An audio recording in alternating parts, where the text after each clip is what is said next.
Escrito 41. Los aspectos físicos del universo local. El fenómeno espacial característico que diferencia a una creación local de todas las demás es la presencia del espíritu creativo. Todo Nevadón está impregnado de la presencia espacial de la ministra divina de Salvington, y dicha presencia termina en los límites exteriores de nuestro universo local.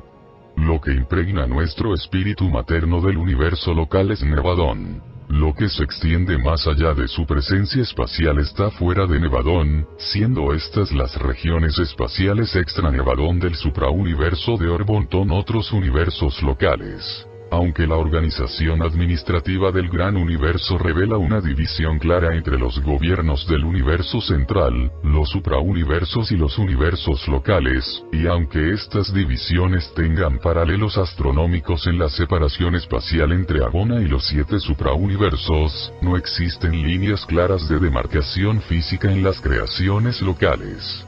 Aunque los sectores mayores y menores de Orbonton, que para nosotros son claramente distinguibles, no es tan fácil identificar los límites físicos de los universos locales.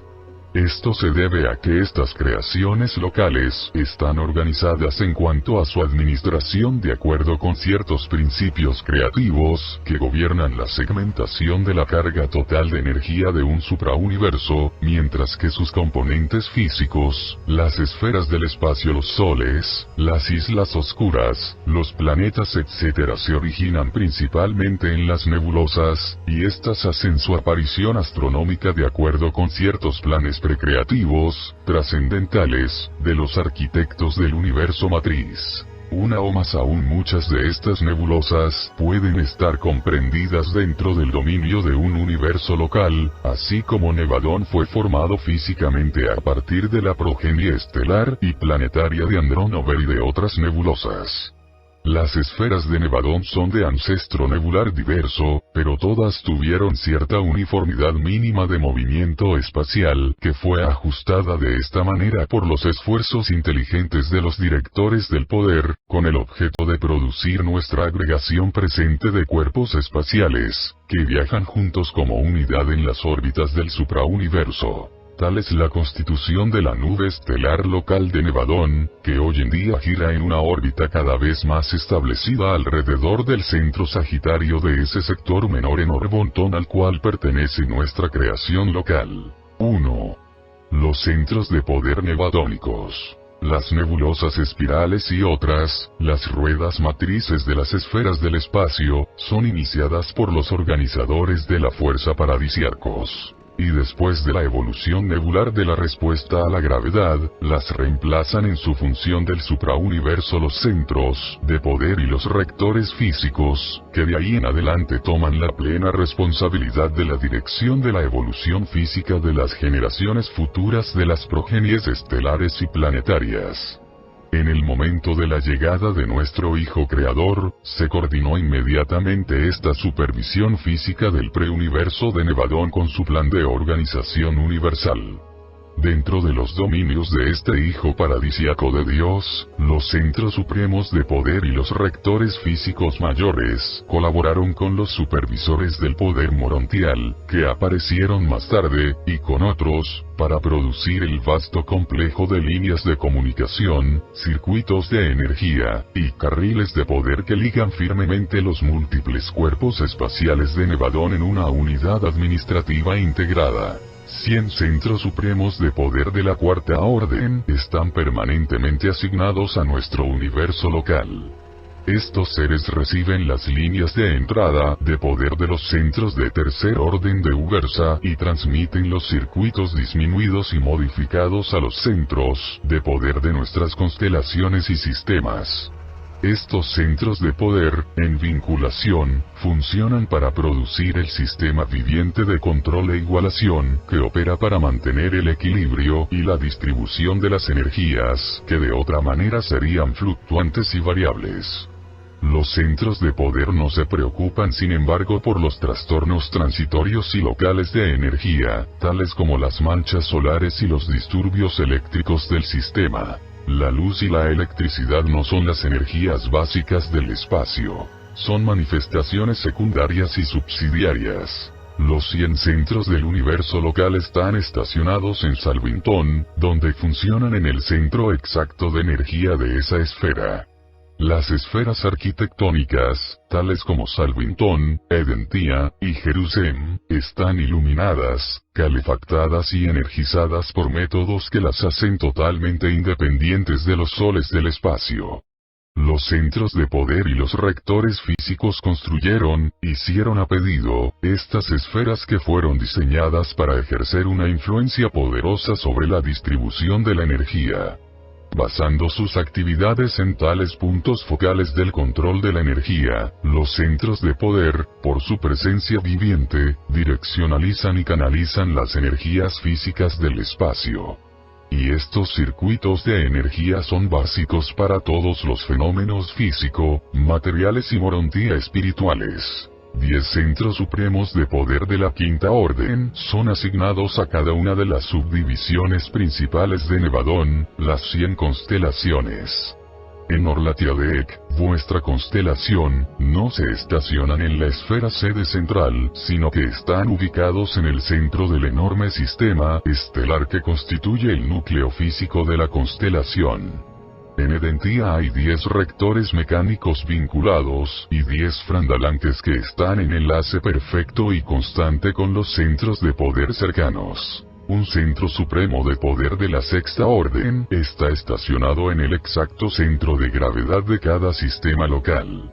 En el sistema de Satania el centro de poder asignado ocupa una isla oscura del espacio ubicada en el centro astronómico del sistema. Muchas de estas islas oscuras son vastos dínamos que movilizan y direccionan ciertas energías espaciales, y el centro de poder de Satania utiliza en forma eficaz estas condiciones naturales, cuya masa viviente funciona como un enlace con los centros más elevados, dirigiendo las corrientes de poder más materializadas a los rectores físicos mayores en los planetas evolutivos del espacio. 2. Los rectores físicos de Satania. Aunque los rectores físicos mayores sirven con los centros de poder en todo el gran universo, sus funciones en un sistema local, tal como Satania, son más fáciles de comprender. Satania es uno de 100 sistemas locales que forman la organización administrativa de la constelación de Norlatiadec, cuyos vecinos inmediatos son los sistemas de Sandmatía, Asuntia, Porogia, Sortoria, Ramtulia y Glantonia. Los sistemas de Norlatiadec difieren en muchos respectos, pero son todos ellos evolutivos y progresivos, muy semejantes a Satania. Satania misma se compone de más de 7000 grupos astronómicos, o sistemas físicos, muy pocos de los cuales tuvieron un origen similar a de vuestro sistema solar. El centro astronómico de Satania es una enorme isla oscura del espacio que, con sus esferas conjuntas, está situada no lejos de la sede central del gobierno del sistema. Excepto por la presencia del centro de poder asignado, la supervisión del entero sistema de energía física de Satania está centrado en Jerusalén. Un rector físico mayor, estacionado en esta esfera sede central, funciona en coordinación con el centro de poder del sistema, sirviendo como jefe de enlace de los inspectores de poder estacionados en Jerusalén y funcionando a lo largo y a lo ancho del sistema local. El encircuitamiento y la canalización de la energía están supervisados por 500.000 manipuladores vivientes y inteligentes de la energía que se encuentran por todo Satania. A través de la acción de dichos rectores físicos, los centros de poder supervisores están en control completo y perfecto de la mayoría de las energías básicas del espacio, incluyendo las emanaciones de órbitas altamente recalentadas y de esferas oscuras cargadas de energía. Este grupo de entidades vivas puede movilizar, transformar, transmutar, manipular y transmitir casi todas las energías físicas del espacio organizado. La vida tiene capacidad inherente para la movilización y transmutación de la energía universal. Vosotros estáis familiarizados con la acción de la vida vegetal en la transformación de la energía material de la luz en manifestaciones variadas del reino vegetal. También conocéis algo del método por el cual se puede convertir esta energía vegetativa en los fenómenos de actividades animales, pero no sabéis prácticamente nada de la técnica de los directores de poder y de los rectores físicos, que están dotados de la habilidad de movilizar, transformar, direccionar y concentrar las múltiples energías del espacio. A estos seres de los reinos de la energía no les atañe directamente la energía como factor componente de las criaturas vivientes, ni siquiera del dominio de la química fisiológica. Algunas veces les conciernen los preliminares físicos de la vida, con la elaboración de aquellos sistemas de energía que pueden servir como vehículos físicos para las energías vivientes de los organismos materiales elementales. En cierto modo, los rectores físicos están relacionados con las manifestaciones previvientes de la energía material, así como los espíritus ayudantes de la mente lo están con las funciones preespirituales de la mente material. Estas criaturas inteligentes del control del poder y dirección de la energía deben ajustar su técnica en cada esfera de acuerdo con la constitución y la arquitectura físicas de ese planeta. Indefectiblemente utilizan los cálculos y deducciones de sus respectivos personales de físicos y otros asesores técnicos, en lo que se refiere a la influencia local de los soles altamente recalentados y de otros tipos de estrellas sobrecargadas.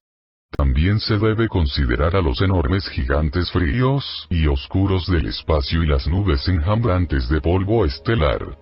Todas estas cosas materiales se tienen en cuenta en los problemas prácticos de la manipulación de la energía. La supervisión de la energía de poder en los mundos habitados evolutivos es responsabilidad de los rectores físicos mayores, pero estos seres no son responsables de todos los trastornos energéticos en Urantia. Existe una cantidad de motivos para dichos disturbios, algunos de los cuales están más allá del dominio y control de los custodios físicos. Urantia está ubicada en las líneas de tremendas energías, un pequeño planeta en un circuito de masas enormes, y los rectores locales a veces emplean enormes números de su orden en el esfuerzo por equilibrar estas líneas de energía. Funcionan bastante bien respecto de los circuitos físicos de Satania, pero tienen problemas en aislarse contra las poderosas corrientes de Norlatiadec. 3. Nuestros acompañantes estelares. Hay más de 2000 soles brillantes que arrojan luz y energía en Satania, y vuestro sol es un llameante globo normal. De los 30 soles más cercanos al vuestro, solo 3 son más brillantes. Los directores del poder universal inician las corrientes especializadas de energía que funcionan entre cada estrella y sus respectivos sistemas. Estos hornos solares, juntamente con los gigantes oscuros del espacio, sirven a los centros de fuerza y a los rectores físicos como estaciones de paso para la concentración y direccionalización eficaz de los circuitos de energía de las creaciones materiales. Los soles de Nevadón no son distintos de los de otros universos. La composición material de todos los soles, islas oscuras, planetas y satélites, aún los meteoros, es muy idéntica. Estos soles tienen un diámetro medio de alrededor de 1.700.000 kilómetros, siendo el de vuestro propio globo solar ligeramente más corto. La estrella más grande en el universo, la nube estelar Antares, tiene un diámetro 450 veces mayor que el de vuestro Sol y su volumen es 60 millones de veces mayor. Pero hay abundante espacio para albergar a todos estos enormes soles. Tienen tanto espacio, comparativamente, como el que tendría una docena de naranjas, circulando a través del interior de Urantia, si el planeta fuera un globo vacío. Cuando una rueda matriz nebular arroja soles demasiado grandes, estos pronto se deshacen o forman estrellas dobles. Todos los soles son en un principio auténticamente gaseosos, aunque más tarde puedan existir, transitoriamente, en estado semilíquido. Cuando vuestro Sol alcanzó este estado casi líquido de presión de supergas, no era lo suficientemente grande para partirse en forma ecuatorial, siendo este un tipo de formación de estrellas dobles. Cuando son menos de 1/10 del tamaño de vuestro Sol, estas esferas llameantes se contraen, se condensan y se enfrían rápidamente. Cuando son más de 30 veces su tamaño, más bien 30 veces el contenido bruto de materia real, los soles se dividen rápidamente en dos cuerpos separados, volviéndose centros de nuevos sistemas o bien permaneciendo cada uno dentro de la atracción de la gravedad del otro y girando alrededor de un centro común como un tipo de estrella doble. La más reciente de las erupciones cósmicas principales en Orbotón fue la extraordinaria explosión estelar doble, la luz de la cual llegó a Urantia en el año 1572. Esta conflagración fue tan intensa que la explosión fue claramente visible a la luz del día.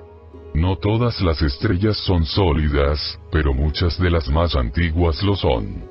Algunas de las estrellas rojizas, que brillan ligeramente, han adquirido una densidad en el centro de sus enormes masas, que podría ser expresada diciendo que 1 centímetro cúbico de dicha estrella, si estuviesen en Urantia, pesaría 176 kilos.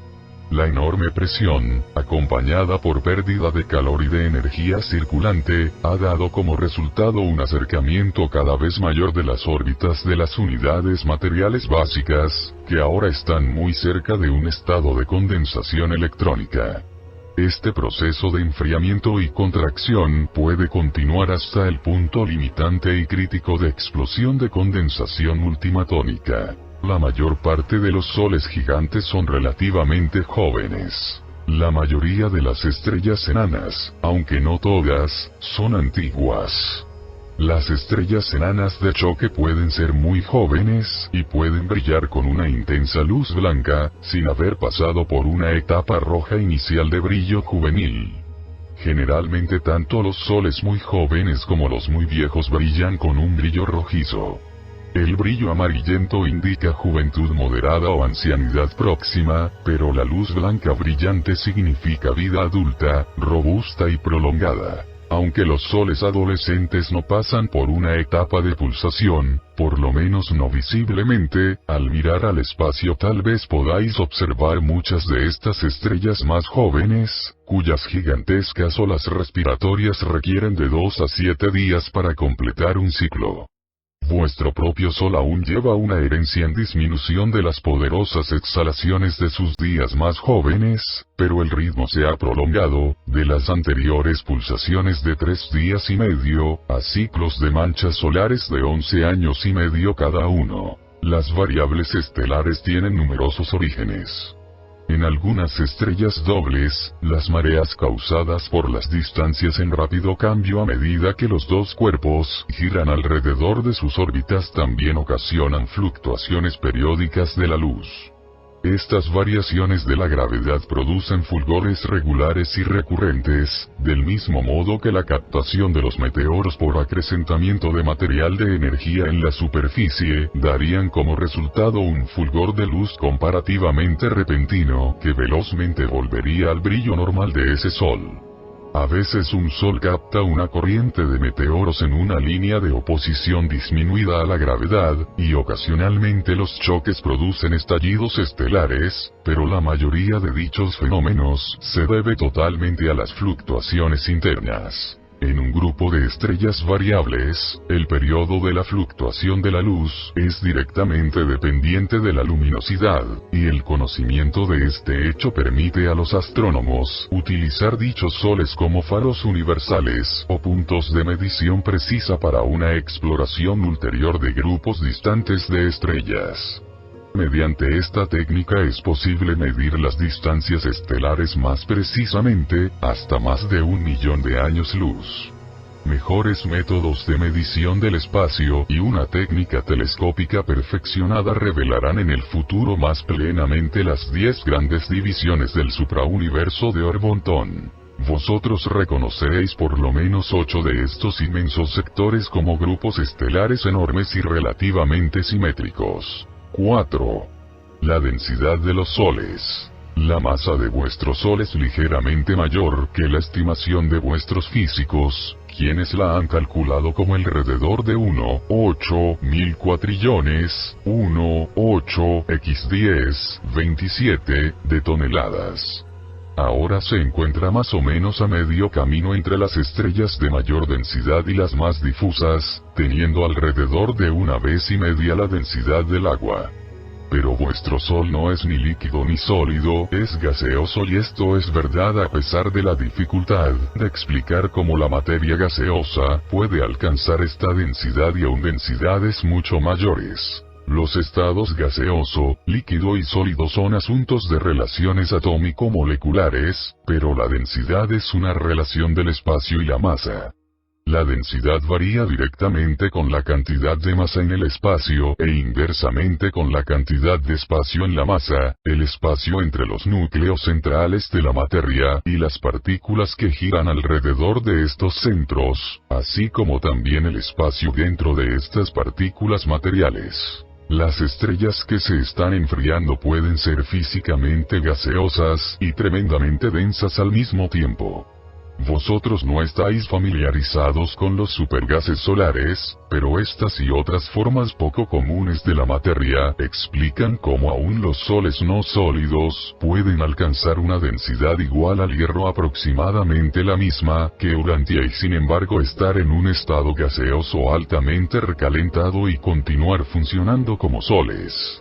Los átomos en estos supergases densos son excepcionalmente pequeños. Contienen pocos electrones. Dichos soles también han perdido en gran parte sus ultimatones libres de almacenamiento de energía. Uno de los soles cercanos a vosotros, que comenzó la vida aproximadamente con la misma masa que el vuestro, se ha contraído actualmente a un tamaño como el de Urantia, habiéndose vuelto 40.000 veces más denso que vuestro Sol. El peso de este sólido gaseoso, caliente-frío, es aproximadamente de 55 kilogramos por centímetro cúbico.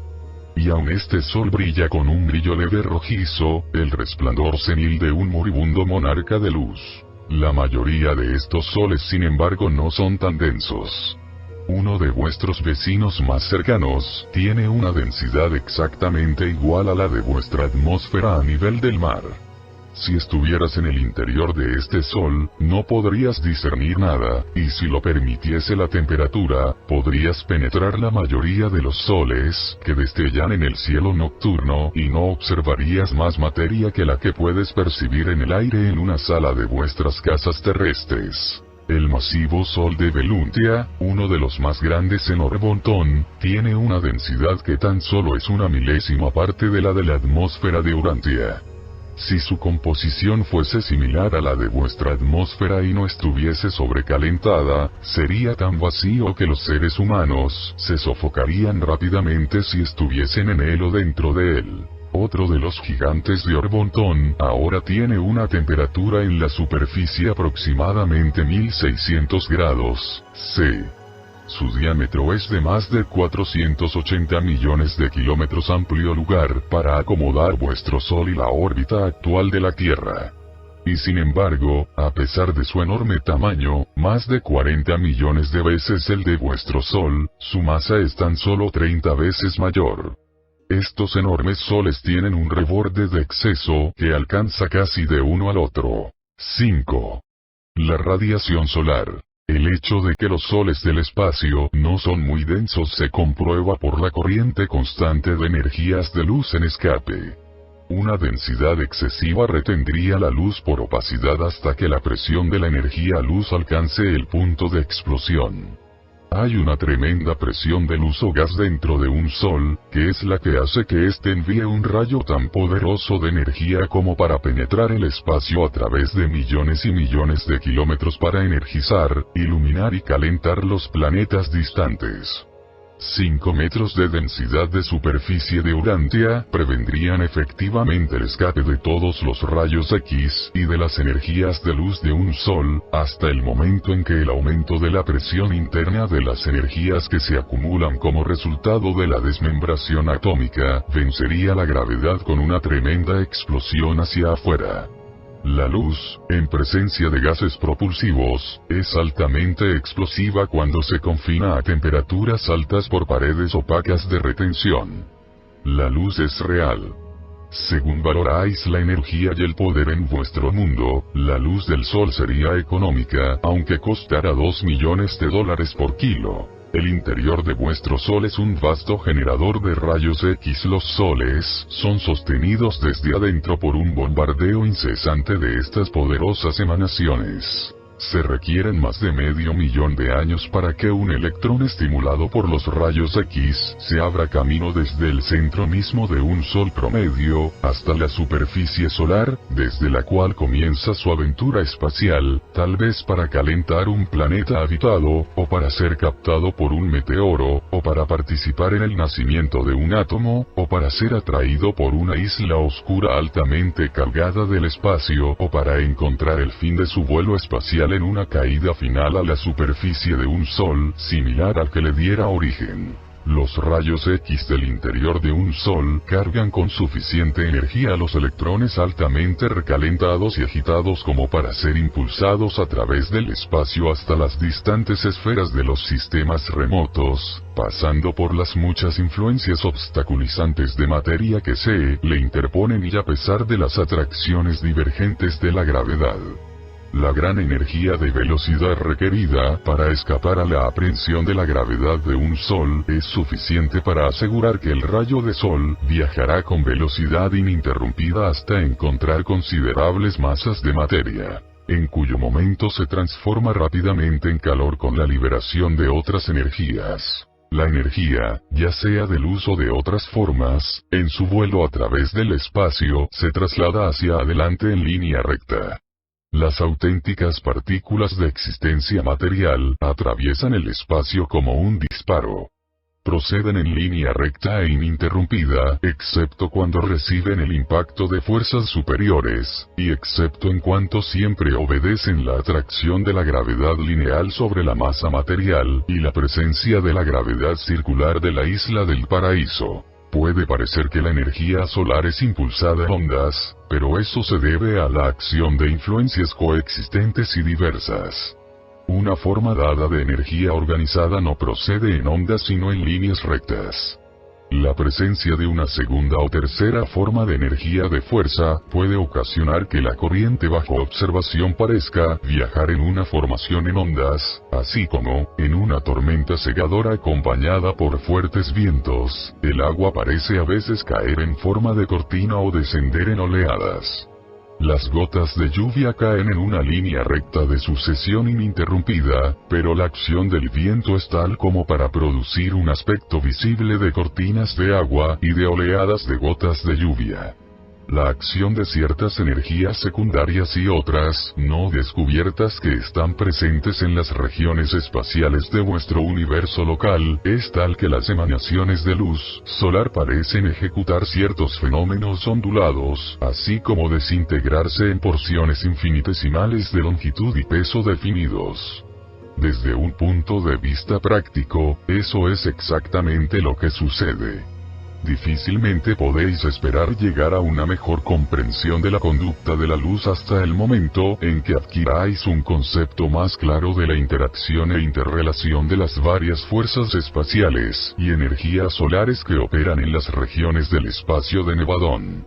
Vuestra confusión actual también se debe a vuestra comprensión incompleta de este problema en cuanto se refiere a las actividades intervinculadas del control personal y no personal del universo matriz, las presencias, las actuaciones, y la coordinación del actor conjunto y del absoluto no modificado. 6. El calcio, el errante del espacio. Al descifrar los fenómenos del espectro, debe recordarse que el espacio no está vacío, que la luz, al atravesar el espacio, es a veces ligeramente modificada por las varias formas de energía y materia que circulan en todo el espacio organizado. Algunas de las líneas que indican materia desconocida que aparecen en el espectro de vuestro Sol se deben a las modificaciones de elementos bien conocidos que están flotando por todo el espacio en forma desintegrada, las víctimas atómicas de los feroces encuentros de las batallas elementales solares. El espacio está lleno de estos escombros errantes, especialmente de sodio y calcio. El calcio es, de hecho, el elemento principal de la permeabilidad material del espacio en todo Orbontón. Todo nuestro suprauniverso está lleno de piedra altamente pulverizada. La piedra es literalmente la materia básica de construcción de los planetas y las esferas del espacio. La nube cósmica, el gran manto espacial, consiste en su mayor parte en átomos modificados de calcio.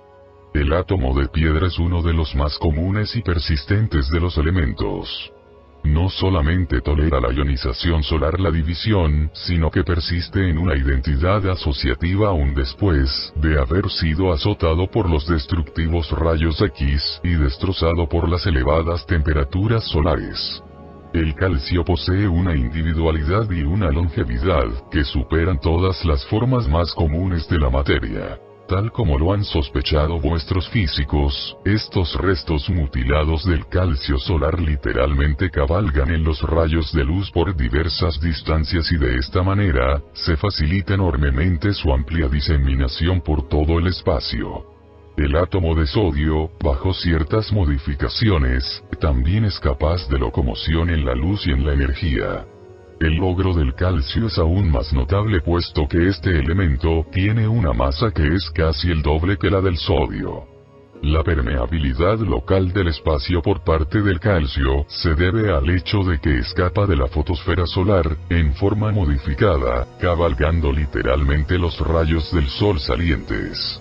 De todos los elementos solares, el calcio, a pesar de su masa comparativa, pues contiene 20 electrones giratorios, es el más triunfador en escapar del interior solar hacia los reinos del espacio. Esto explica por qué existe una capa de calcio, una superficie de piedra gaseosa, en el Sol de un espesor de casi 10.000 kilómetros. Y esto a pesar del hecho de que 19 elementos más livianos, y numerosos otros más pesados, están por debajo de esta capa. El calcio es un elemento activo y versátil en las temperaturas solares. El átomo de piedra tiene 2 electrones ágiles y ligeramente ligados en los 2 circuitos electrónicos exteriores, que están muy cerca uno del otro. Prontamente en la lucha atómica pierde su electrón exterior. En ese momento realiza una acción malabarista magistral con el electrón número 19 de aquí para allá entre el circuito 19 y el circuito 20 de la revolución electrónica. Al empujar de aquí para allá al electrón 19 entre su propia órbita y la de su compañero perdido, más de 25.000 veces por segundo, un átomo de piedra mutilado consigue vencer parcialmente la gravedad y por lo tanto cabalgar con éxito sobre los rayos emergentes de luz y energía, los rayos del sol, hacia la libertad y la aventura. Este átomo de calcio se mueve hacia afuera mediante saltos alternados de propulsión hacia adelante, aprendiendo y soltando el rayo de sol unas 25.000 veces por segundo. La piedra es la más experta en escapar de la prisión solar, y es por esto que la piedra es el componente principal de los mundos del espacio. La agilidad de este acrobático electrón de calcio se refleja en el hecho de que, cuando es arrojado por las fuerzas solares de temperatura y de los rayos X al círculo de la órbita más alta, tan solo permanece en esa órbita por 1/1000 de segundo, pero antes de que el poder de la gravedad eléctrica del núcleo atómico lo atraiga de vuelta a su vieja órbita, es capaz de completar 1.000.000 de revoluciones alrededor del centro atómico. Vuestro Sol ha perdido una cantidad enorme de su calcio, habiendo perdido cantidades enormes durante los tiempos de sus erupciones convulsivas en relación con la formación del sistema solar. Mucho del calcio solar está ahora en la superficie más exterior del Sol. Debe recordarse que los análisis del espectro muestran tan solo las composiciones de la superficie del Sol. Por ejemplo, los espectros solares exhiben muchas líneas de hierro, pero el hierro no es el elemento principal del Sol. Este fenómeno se debe casi totalmente a la temperatura actual de la superficie del Sol, un poco menos de 3300 grados, siendo esta temperatura muy favorable al registro del espectro del hierro. 7. Las fuentes de la energía solar. La temperatura interior de muchos de los soles, aun el vuestro, es mucho más alta de lo que se cree comúnmente. En el interior de un sol prácticamente no existen átomos enteros. Están todos más o menos desintegrados por el bombardeo intenso de los rayos X, que es característico a tales temperaturas elevadas. Sean cuales fueran los elementos materiales que puedan aparecer en las capas exteriores de un sol, los que están en el interior se vuelven muy similares por la vinculación disociativa de los rayos X destructores. Los rayos X son grandes niveladores de la existencia atómica. La temperatura de la superficie de vuestro Sol es casi 3300 grados C, pero aumenta rápidamente al penetrar en el interior hasta llegar a una elevación increíble de alrededor de 19.400.000 de grados Fahrenheit en las regiones centrales. Todas estas temperaturas se refieren a vuestra escala Celsius. Todos estos fenómenos son indicativos de un enorme gasto de energía, y las fuentes de energía solar, enumeradas en orden de importancia, son 1. Aniquilación de los átomos y eventualmente de los electrones. 2. Transmutación de los elementos, incluyendo el grupo radioactivo de energías así liberadas. 3. La acumulación y transmisión de ciertas energías espaciales universales. 4. Materia espacial y meteoros que incesantemente se precipitan en los soles ardientes. 5. La contracción solar. El enfriamiento y contracción consecuente de un sol produce energía y calor a veces mayores que los que son proporcionados por la materia espacial. 6. La acción de la gravedad a altas temperaturas transforma cierto poder circuitizado en energías radioactivas. 7. La luz y otra materia recaptada, que son atraídas de vuelta al Sol después de haberlo dejado, juntamente con otras energías que tienen origen extrasolar. Existe un manto regulador de gases calientes, a veces con millones de grados de temperatura, que envuelve los soles, y que actúa para estabilizar la pérdida de calor y prevenir de otra manera las fluctuaciones peligrosas de la disipación del calor. Durante la vida activa de un sol, la temperatura interior de 19.400.000 de grados Fahrenheit permanece aproximadamente la misma sin relación alguna con la caída progresiva de la temperatura exterior. Podríais tratar de visualizar 19.400.000 de grados Celsius de calor, en vinculación con ciertas presiones de la gravedad, como el punto de ebullición electrónico. Bajo dicha presión y a esa temperatura todos los átomos están degradados y desintegrados en sus componentes electrónicos y otros componentes ancestrales. Aún los electrones y otras asociaciones de ultimatones pueden desintegrarse, pero los soles no son capaces de degradar los ultimatones. Estas temperaturas solares operan para acelerar enormemente los ultimatones y los electrones, por lo menos aquellos que continúan existiendo bajo estas condiciones. Os apercibiréis de lo que significa la temperatura elevada en el sentido de la aceleración de las actividades ultimatónicas y electrónicas, cuando consideréis que una gota de agua común contiene más de 1.000.000.021 de átomos. Esto equivale a la energía de más de 100 caballos de vapor ejercida continuamente durante 2 años. El calor total emitido ahora por el Sol del sistema solar cada segundo es suficiente para hervir toda el agua de todos los océanos durante en tan solo un segundo de tiempo. Solo los soles que funcionan en los canales directos de las corrientes principales de la energía universal pueden brillar por siempre. Dichos hornos solares arden indefinidamente, siendo capaces de reponer sus pérdidas materiales, tomando energía de la fuerza espacial y de otras energías análogas circulantes.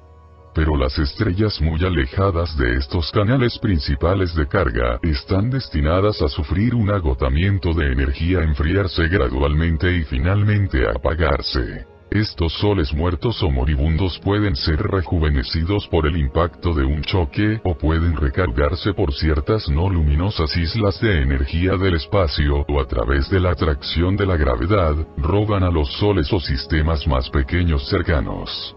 La mayoría de los soles muertos serán revivificados mediante estas u otras técnicas evolutivas.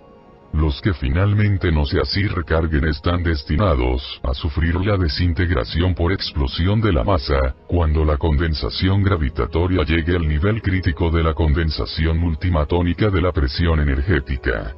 Dichos soles que desaparecen se convierten de este modo en energía de la forma más rara, admirablemente adaptada a energizar a otros soles más favorablemente ubicados. 8. Las reacciones de la energía solar. En aquellos soles que están dentro del circuito de los canales de energía espacial, se libera la energía solar mediante varias cadenas complejas de reacción nuclear, la más común de las cuales es la reacción de hidrógeno-carbono-helio. En esta metamorfosis el carbono actúa como catalizador de la energía, puesto que no sufre cambio alguno en este proceso de conversión de hidrógeno en helio. Bajo ciertas condiciones de alta temperatura, el hidrógeno penetra los núcleos del carbono.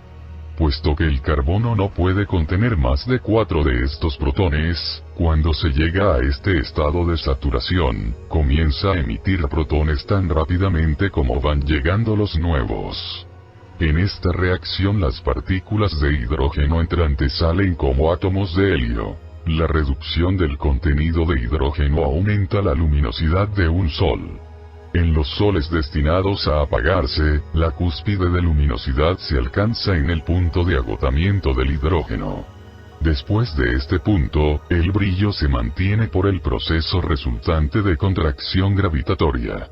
A la larga, esa estrella se volverá una así llamada estrella enana blanca, una esfera altamente condensada. En grandes soles pequeñas nebulosas circulares, cuando se agota el hidrógeno y sobreviene la contracción gravitatoria, si dicho cuerpo no es suficientemente opaco como para retener la presión interna de apoyo para las regiones gaseosas exteriores, se produce un colapso repentino. Los cambios de gravedad eléctrica dan origen a vastas cantidades de pequeñas partículas sin potencial eléctrico, y tales partículas rápidamente escapan del interior solar, desencadenando así la desintegración de un sol gigantesco en unos pocos días. Fue una emigración de estas partículas fugitivas la que ocasionó la desintegración de la nova gigantesca en la nebulosa Andrómeda hace unos 50 años. Este vasto cuerpo estelar se desintegró en 40 minutos del tiempo de Urantia. Como norma, la vasta expulsión de materia continúa existiendo alrededor del Sol residual en enfriamiento en forma de extensas nubes de gases nebulares. Y esto explica el origen de muchos tipos de nebulosas irregulares, como la nebulosa Cáncer que se originó hace aproximadamente 900 años, y que aún exhibe la esfera matriz como una estrella solitaria cerca del centro de esta masa nebular irregular. 9. La estabilidad de los soles. Los soles más grandes mantienen un control de la gravedad tal sobre sus electrones, que la luz escapa solamente con la ayuda de los poderosos rayos X. Estos rayos ayudantes penetran todo el espacio y se involucran en el mantenimiento de las asociaciones básicas ultimatónicas de energía. Las grandes pérdidas de energía en los primeros días de un sol, después de alcanzar su máxima temperatura, hasta 19.400.000 de grados C, no se deben tanto al escape de luz como a las pérdidas de ultimatones. Estas energías ultimatónicas escapan hacia el espacio, para participar en la aventura de la vinculación electrónica y la materialización de la energía, como una verdadera explosión de energía durante las épocas adolescentes de los soles. Los átomos y los electrones están sujetos a la gravedad. los ultimatones no están sujetos a la gravedad local, la interacción de la atracción material, pero son plenamente obedientes a la gravedad absoluta o la del paraíso, a la tendencia, el giro, del círculo universal y eterno del universo de los universos. La energía ultimatónica no obedece a la atracción lineal o directa de la gravedad de las masas materiales cercanas o remotas, sino que siempre gira de acuerdo con el circuito de la gran elipse de la enorme creación. Vuestro propio centro solar irradia anualmente casi 100.000 millones de toneladas de materia real, mientras que los soles gigantescos, durante sus primeros años de crecimiento, los primeros 1.000 millones de años, pierden materia a un ritmo prodigioso. La vida de un sol se estabiliza cuando alcanza el máximo de la temperatura interna, y las energías subatómicas comienzan a ser liberadas. Es justamente en este punto crítico cuando los soles más grandes tienen pulsaciones convulsivas. La estabilidad del Sol es completamente dependiente del equilibrio entre la gravedad y el calor, tremendas presiones contrabalanceadas por temperaturas inimaginables. La elasticidad del gas interior de los soles mantiene las capas superpuestas de materiales varios, y cuando la gravedad y el calor están en equilibrio, el peso de los materiales exteriores iguala exactamente la presión de la temperatura de los gases subyacentes e interiores. En muchas de las estrellas más jóvenes la condensación gravitatoria continuada produce temperaturas internas en constante aumento, y a medida que aumenta el calor interior, la presión interior de los rayos X de los vientos del supergas pasa a ser tan grande que, en conexión con el movimiento centrífugo, un sol comienza a arrojar sus capas exteriores hacia el espacio, compensando así la falta de equilibrio entre la gravedad y el calor. Vuestro propio Sol ha alcanzado desde hace mucho tiempo un equilibrio relativo entre sus ciclos de expansión y contracción, aquellas alteraciones que producen las gigantescas pulsaciones de muchas de las estrellas más jóvenes. Vuestro Sol está ahora saliendo de su 6.000 millonésimo año.